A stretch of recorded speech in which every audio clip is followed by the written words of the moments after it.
বাংলাদেশ জামাত ইসলামী একটা সুশান্তি শৃঙ্খলার দল। বাংলাদেশ জামাত ইসলামের কার্যকলাপ ভালো লাগছে, তাই আমি এই জায়গায় এই মিটিংয়ে হাজির হয়েছি। আল্লাহ পাক রব্বুল আলামিন যেন এই সভাকে কবুল করেন। হবিগঞ্জ সোনারঘাট থেকে এসেছি। আমার বাড়িটা হলো রঘুনন্দন চা বাগানের একদম পাশে। আমার বাড়ি থেকে আমি প্রায় 5 মাইল জায়গা আমরা হেঁটে আসছি। হ্যাঁ, এই লাঠি দিয়ে রাত্রে 2টার সময় আমরা বাসে উঠছি, আর আমি বাড়ি থেকে 10টার সময় রওনা দিয়েছিলাম। তো এত দূর হাঁটার কারণ হলো বিগত 16 বছর আমরা আওয়ামী লীগের অনেক বড় বড় সভা দেখছি, বিএনপিরও সভা করছে, কিন্তু জামাত ইসলাম এই ধরনের কোনো সভা করতে পারে নাই। আমার মনে মাঝে খুব একটা আশা ছিল যে বড় একটা সভাতে আমি অংশগ্রহণ করব, এই জন্য এত কষ্ট করে আসছি।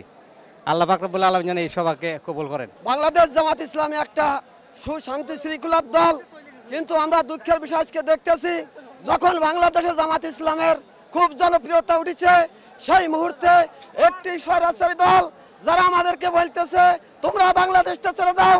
আজকের ডাকের মাধ্যমে গোটা বাংলাদেশ এবং গোটা বিশ্ব দেখবেন, এবং বাংলাদেশে শহীদ কাফেলা জামাত ইসলামী বাংলাদেশের একদিনে আগামীতে আমরা আশাবাদী যে বাংলাদেশে কোন রাজ কায়েম হবে ইনশাআল্লাহ। খুলনা 5 আসন ডুমুরিয়া থেকে আসছি। বাংলাদেশ জামাত ইসলামের কার্যকলাপ ভালো লাগছে, তাই আমি এই জায়গায় এই মিটিংয়ে হাজির হয়েছি। 5 তারিখের পরের থেকে আমরা দেখছি বিগত যারা সরকার ছিল তারা চলে যাওয়ার পরে তারা যা করেছে লুটপাট করে চলে গেছে। আরেকটা সরকারের আরেকটা দল এসে তারা লুটপাট ওইভাবে ধরে খাচ্ছে। বাংলাদেশ জামাত ইসলাম কোয়ানে পানি বাদি গেছে সেটা নিষ্কার করতেছে, যার অন্যায় হচ্ছে তার প্রতিবাদ করতেছে।